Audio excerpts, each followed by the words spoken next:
Good afternoon and welcome to our April 13th, 2022 work session. I'd like to welcome everyone here today, and I apologize for us being a few minutes late. We were at a meeting prior to this one that ran a little bit over, so I apologize for that. Our first agenda item is our facilities construction and capacity update, and Dr. Matt Lutz, our superintendent, will give us the update. Well, this is interesting.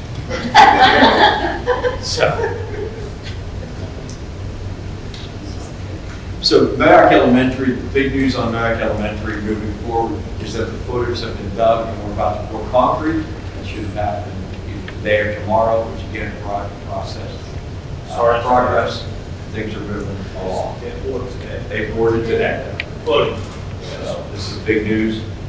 Continue to move forward there. Merrick Middle School also is on target, and we have no hiccups whatsoever.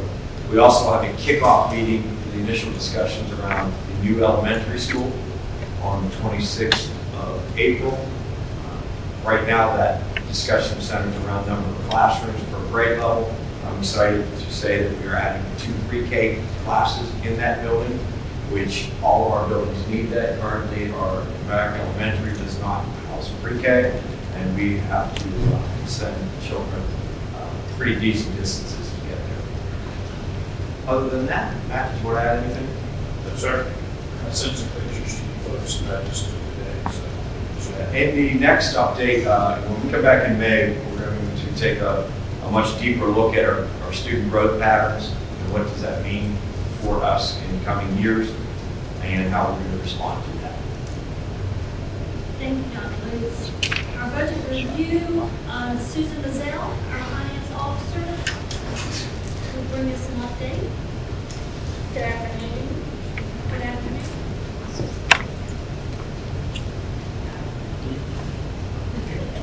She's so excited. Thank you.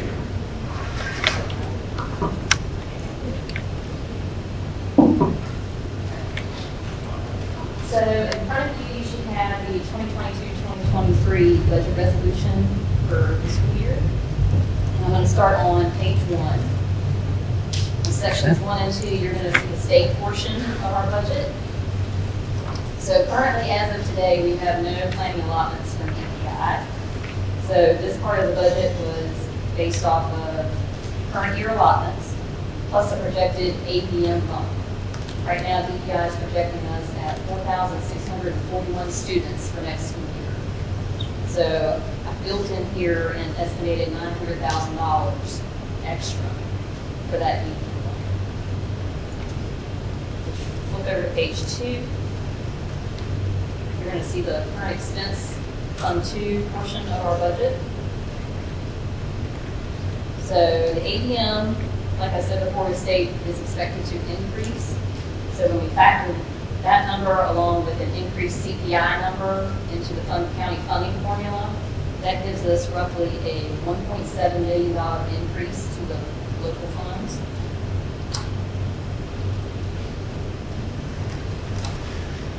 Switch over to page 3. Section 4 is just the revenue section of Fund 2. So if you look at sections 5 and 6 for your federal grants, we've got an increase here of approximately $2.4 million, and that's due to an influx of ESSER 3 funds. Sections 7 and 8, the bottom of page 3 and top of page 4 is your capital outlay fund. So we've got a decrease here of approximately $90,000 from last year, and that's due to our lottery funds going down. The $290,000 that you see there in the revenue section is pretty much us expending out what lottery funds we have available. So section 10 and 11 is going to be your school nutrition fund. That's also on page 4. We left that one alone. We're going to hold it constant and see where we go in the new year, because I don't really know just yet how she's going to be funded, so I just left her steady from this year. The bottom of page 4, section 11, and going into the top of page 5, is your other local funds, or your Fund 8. We got approximately a $200,000 decrease here, largely due to the fact that we're not appropriating any fund balance this year. We're just going off of the revenues that we're expecting to come in. So in total, what we're looking at is a $54,380,700 budget for the year, which is approximately a $7.4 million increase from this year. And I apologize because I just realized I didn't read off any of the numbers. Any questions? Susan, as far as fines and forfeitures from the revenue source, did you project an increase in that? And has the state determined yet if we were going to get any of that past money, that there's a lawsuit over that? I haven't heard anything on that, but I will make a note follow up on that. But I didn't increase any of the fines and forfeitures other than where they were from this year. So overall, this is a conservative budget. It's likely to go up, but I feel like it's better to start lower and then increase rather than to start too high and then have to back things down.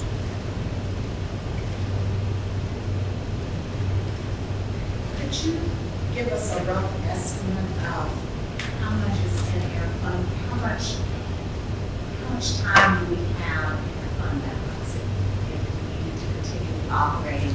Do we have a month? Do we have 2 months? We have slightly over a month.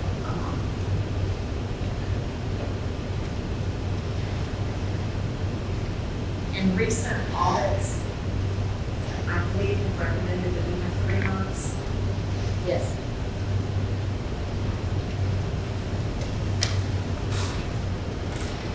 Any other questions? And you see, we're not having to touch any of the fund balance. That's right. Right. So I didn't appropriate any fund balance in this. Any other questions for Ms. Mazzella?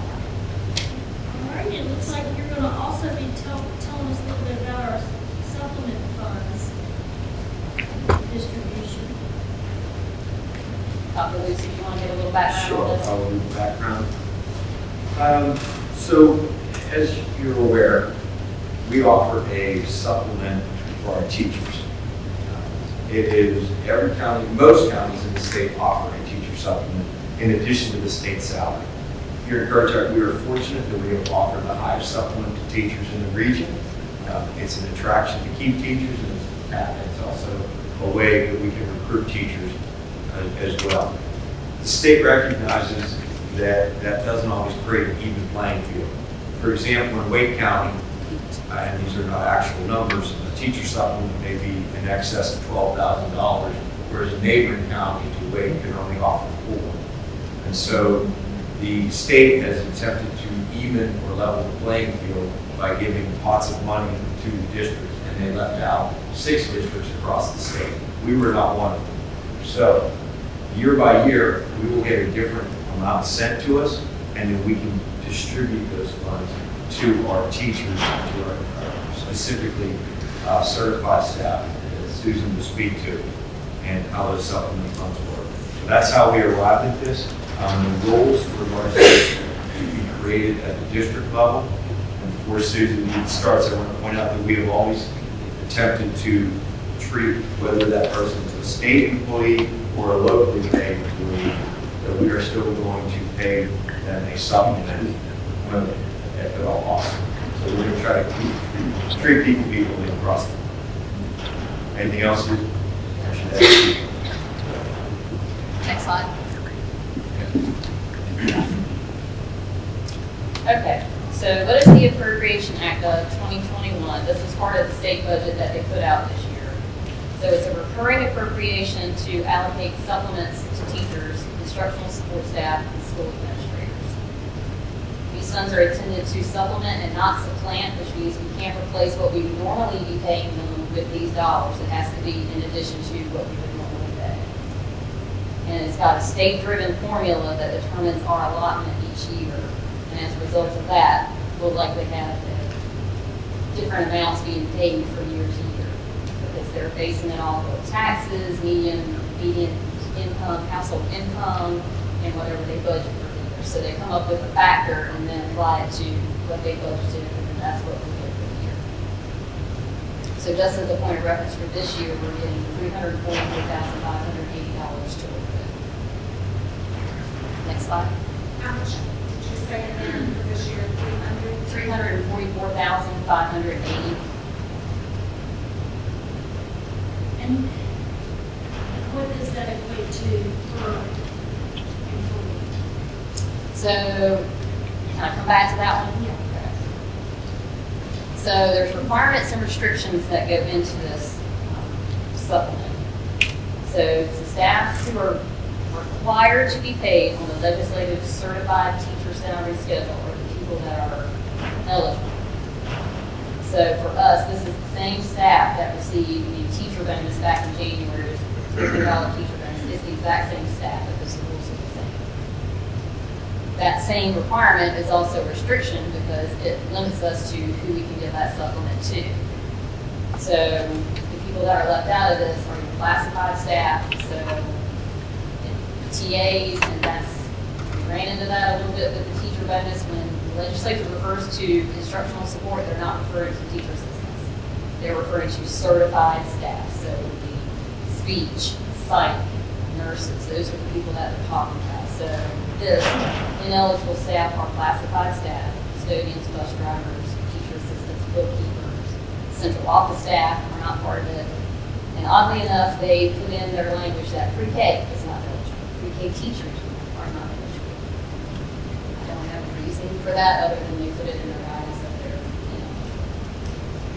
And of course, the other restriction is that state mandated maximum amount that they allow us to pay a teacher.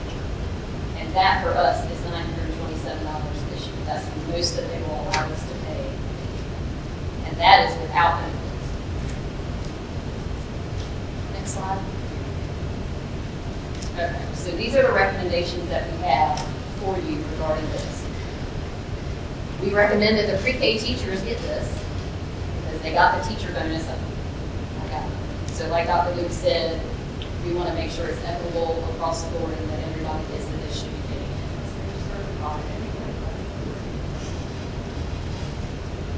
We're recommending that it gets paid annually in June and that they have to work out through the last work day of the year. Now, when I say work through the last school day of the year, what I mean is employed.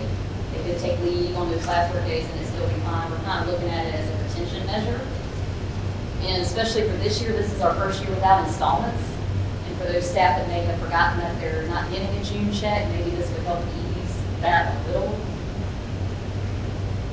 And then the last part is kind of worried, but what it amounts to is we have to charge Social Security and retirement to these supplements.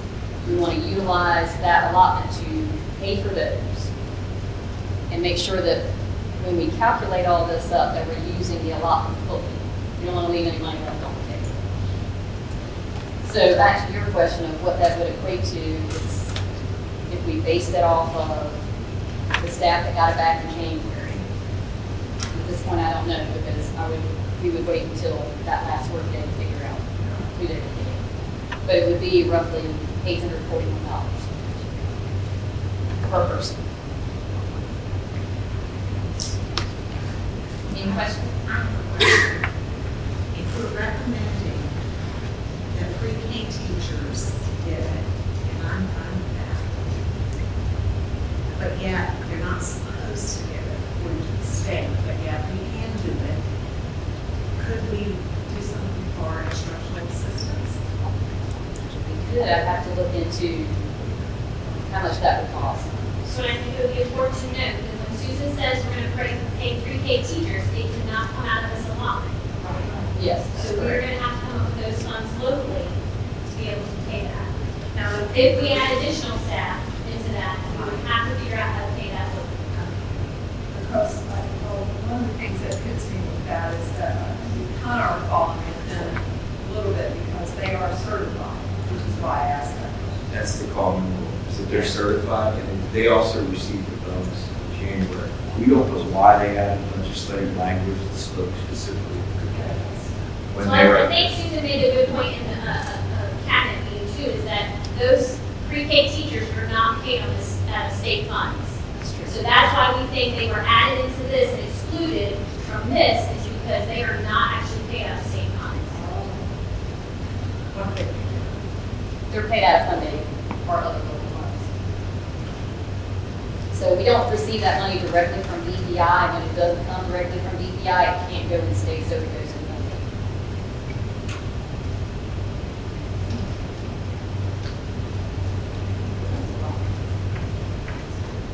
Any other questions?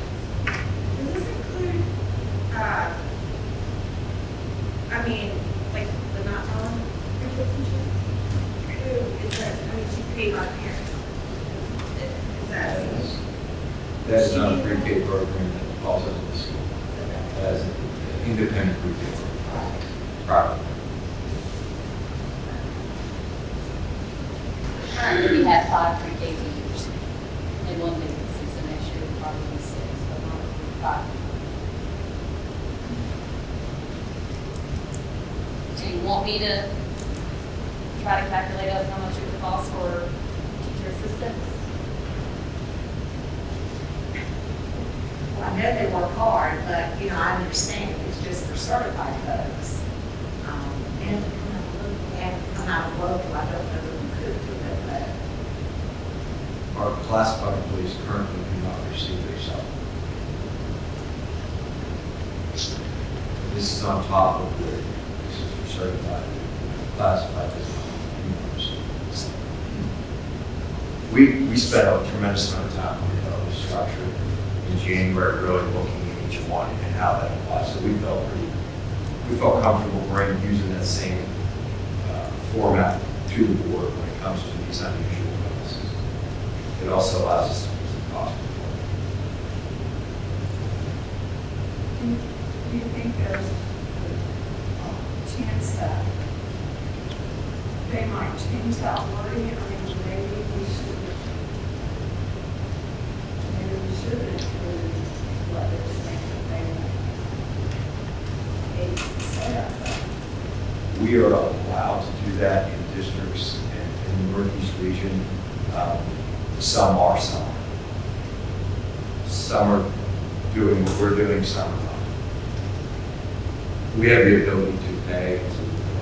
yeah, thing is, once you start something, you know, it's hard to go back. Yeah. Okay, I'm good. Any other questions? Thank you, Mrs. Sal. Our capital outlay budget review for the 2022-2023 school year, Dr. Matt Boots and Matt Mullins, the Director of Operations, will lead us in that conversation.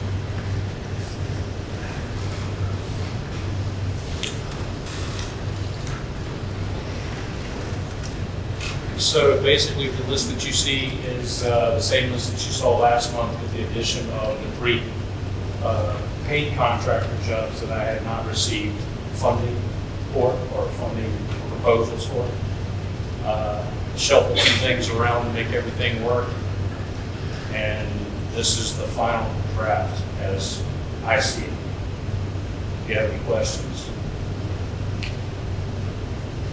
I have a question now. Yes, ma'am. I know that when we got that report of all the things that needed to be done, like $50-some million in Yes. schools, you know, Central was one that really had a lot of issues. Yes. But yet on this proposed capital outlay budget, we're not really spending a whole lot of money in Central. The structural problems at Central were addressed last year. Some of the things on the list were already addressed, like the roof is complete. The wing that had issues was stabilized, but it's going to take a massive undertaking to take care of that. I have addressed the plumbing issues there where we have dissimilar metals corroding. That's going to be done this year.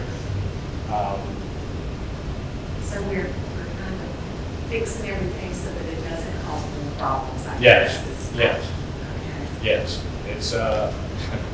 Yes, it's difficult to look at all of these schools and figure out where the pot should go. So I'm trying to hit the large ticket items like roofs and stuff first. I also noticed the activity buses, wrapping them. And I know we asked a few years back about, tourism possibly helping Mhm. with the activity buses, as we would wrap it and advertise for them. I wonder if we could give them more than this. I think I asked about that last Yeah. night. And I was hoping, We were told not to revisit it No, again. don't revisit that. Okay. That's it. That's why we put a couple in this budget, so we can make them look a little bit more presentable for our staff and students. That's not going to pass. We can try, but it's not going to pass in the kind of meeting with deadlines. So Yeah. just let that go. Yeah, that's kind of where we are. And that's all my questions. Okay. That's right. I think it might be nice to show kind of reviews on buildings and how much you spent. In some buildings, some year receive greater funds than in that. Yeah, definitely. If you look at past years, certain schools get attacked more heavily in one year than another. I don't have that data with me. I've shared it with you in recent weeks. We can do that if you folks want to do it some other time. It just depends on what problems I've had that year, what roof is on my list of being next in line for repair. And that's actually shifted in the last couple of years. I had, for instance, at the high school before this one, but because this one was newer, but then when I had a study done, this roof was in worse shape, so I did this one first. So roofs, air conditioning units, that's where and caulking and painting is where I'm hitting. I tend to hit every year because I'm trying to keep water intrusion out and keep people comfortable. That's your biggest culprit. Yeah, water intrusion causes problems.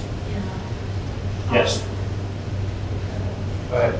I was just gonna ask, I know we discussed the basketball goal straps and that it was a safety issue, but now we're. I'm not taking it out completely. I shuffle the budget around and I'm going to pay for it out of another pot of money.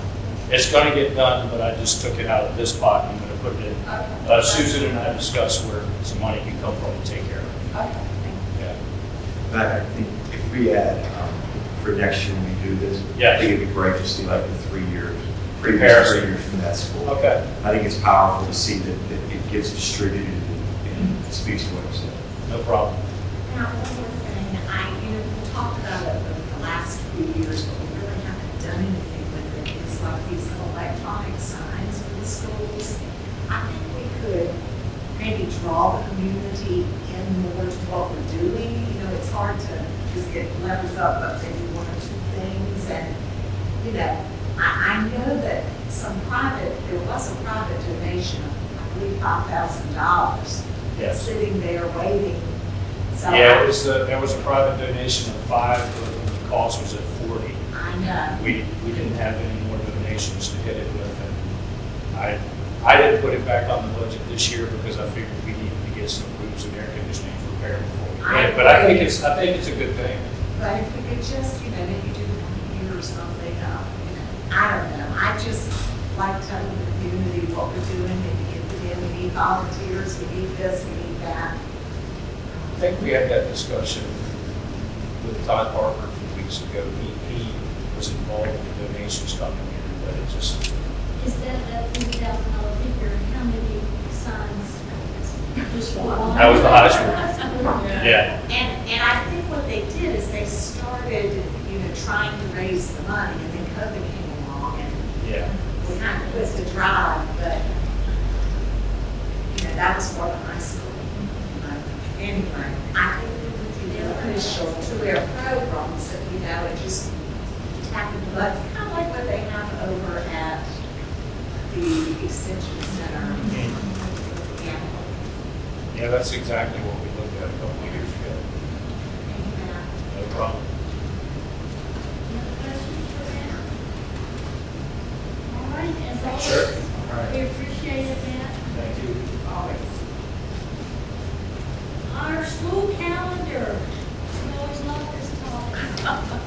That makes 2 of us. Maybe. I actually teased when we did our walkthrough of the meeting that I'd break out in song and be like, we don't talk about school calendars. No. I love it. You need to do that. calendars. So good evening, everyone.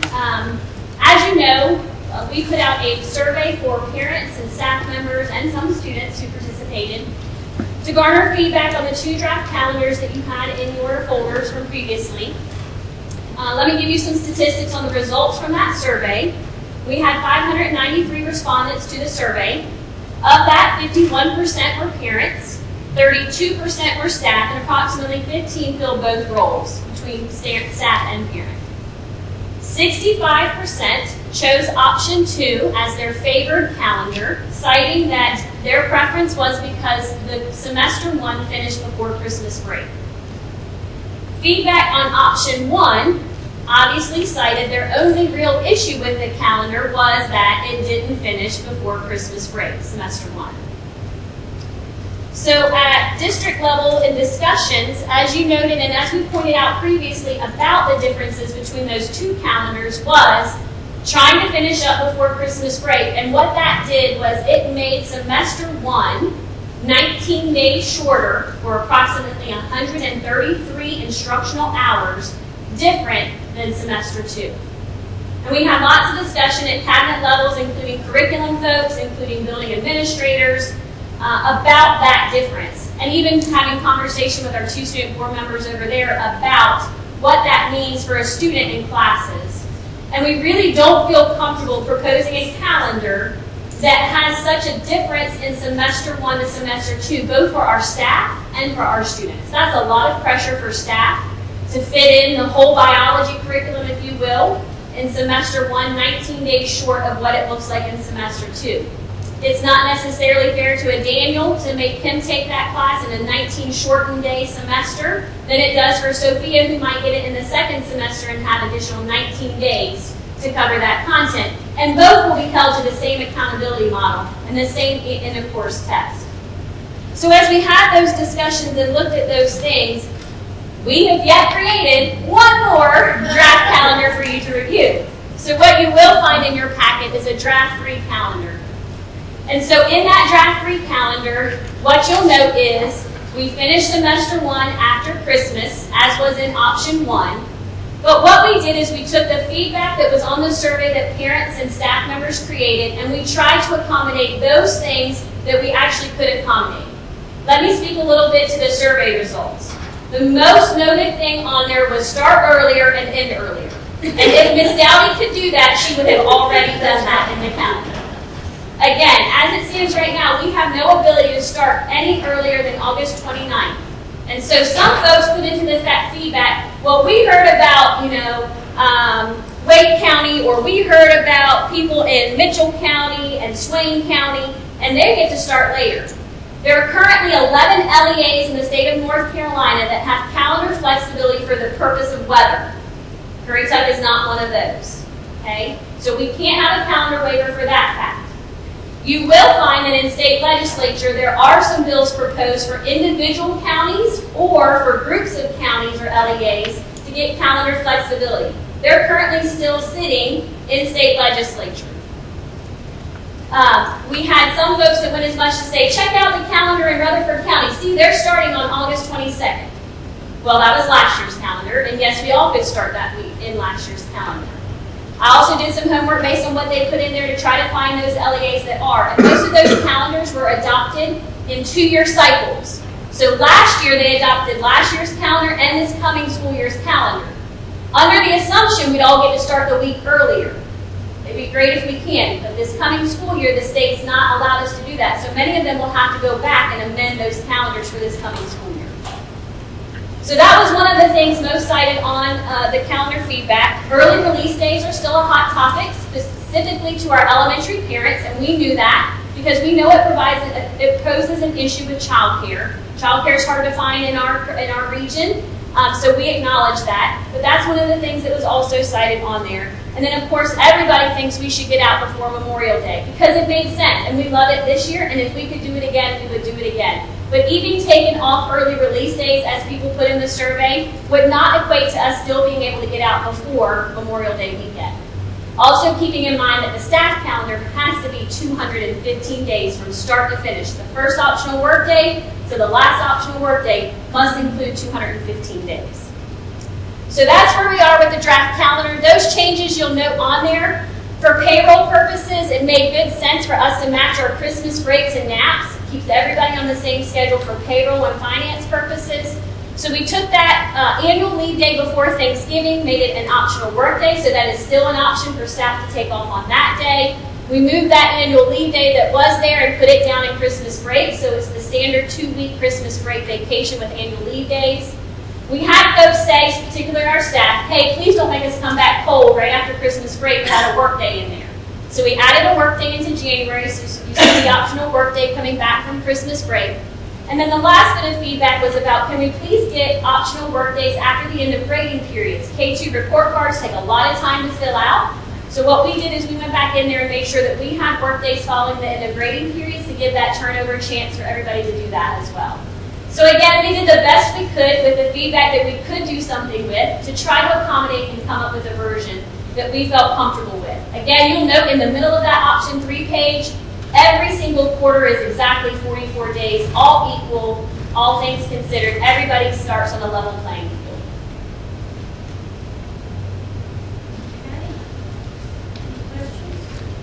This is an option, we have to vote on this, right?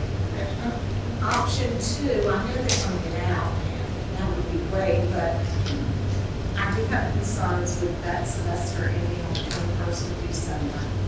And I do have concerns for our high school students, first semester getting the short year. And again, I will sing it from the clouds if I could. It makes sense for kids to finish the semester before Christmas break. Yes. And if we would get just a week back, if not just a little bit more, we would make that happen like that. And Matt and I got a little excited, I will say, Dr. Lutz and I got a little excited that we did receive another survey from a state legislator asking about calendar flexibility. We were like, absolutely, please still push for it. My hope is that, 2 months from now, somebody has a little sense and says, hey, let's give some flexibility back to the LEAs, and we will happily modify this calendar yet again, because it's good for kids.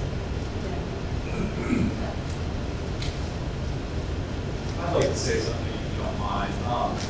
I think that looking at draft 3, I think it's the most equitable for students and teachers at the moment. It's really hard because as an county, we work so hard to ensure that we always got off before break, and it makes sense for students and teachers. But as we said, I talked about a little bit, I don't think it makes sense to have 19 less days for teachers or students. It's simply not fair to them, given that they have to take the same test, but they're covering the same amount of material. And another thing I wanted to touch on too is the half-day Fridays. I know that has been a hot topic. That is absolutely crucial to our high school students. And coming from someone that's been involved in many different extracurriculars, clubs, it would not be possible without those half-day Fridays. Those are utilized for club meetings, for different events that take place, and without that time, there would not be enough a lot of time in power times or just after school to be able to accommodate for that. So I think that at the moment, looking at what we have to work with, draft 3 is definitely the most equitable option. Daniel, I'd like to ask that you share that tonight at the board meeting so that it's heard with parents and people that are here. Yes, ma'am, absolutely. Right, so they understand that the early release days are not just important to teachers, but also to, like you said, to students. Absolutely. They really said, Yes, ma'am. that is a good idea. Thank you. Of course. As always, your input. Yes, ma'am. Any other questions for Ms. Downey? I did want to add the early release days. Would you speak to the early release days and what that means for elementary? Absolutely. So as we talked about and listened to the feedback from parents who have legitimate concerns about early release days, we wanted to remind the public that effective next school year, letters training rolls out across the state of North Carolina. That science and literacy training, which is a master's level course that is going to be required of all K-5 teachers, pre-K teachers, and EC teachers who work in the elementary level. The only folks that are excluded from that are those that are self-contained, perhaps teaching just math at an elementary school. So all of our K-5, EC, and pre-K teachers who work in the elementary setting are going to be required to take this master levels course over the course of 2 years. So it's a 2-year commitment that we have to make for this training. As such, we felt that it was crucial for us to provide time for our staff to participate in this training in the school setting, right, where we can work together, we can team together. We have outside vendors coming in to provide this training. We are working on their schedule when they can provide training. We've had conversations across with other districts who are making their folks do it on Saturdays, work until 7 o'clock at night for a training and provide dinner, as if that makes it better somehow. So, we felt really passionate. Christy and her team with the literacy coaches and her reading recovery staff in Title I felt really passionate about making sure that we have this opportunity to provide our staff in a setting where they're going to be supported to do this work. And so that's why these early release, every early release day that you see on there has a purpose. There's still teacher planning times, right? You're still giving them some of that time that we have had for them because they're going to need it. But they're also being provided with the time to work on that. This course that they're going through will require independent work as well as whole group work for them. There are some face-to-face live sessions as well as some virtual work that they have to do in addition to homework. So that's why those early release days remain in our calendar. This is for K-5, the training. That is correct. Well, I think we need those early release days because we're already seeing teachers stay much later. I know. Well, and they already don't have the same kind of planning times as Right. far as amounts of time during the day. 45 minutes at the Yes, most. at the most. Access, taking your kids to, picking them up. Well, and a shout out to Christy and her team. They've created a pacing guide. I mean, as Ms. Hodges is as organized as I will one day hope to be, they have worked tirelessly about helping to map this out and trying to take the sting out of what's going to be required, helping to make sure that there's support in place for these teachers as they go through this course. So we feel like this rest helps them navigate what's going to be required of them. I think that's a good idea. Ms. Hodges will do a presentation to the board. It's not regarding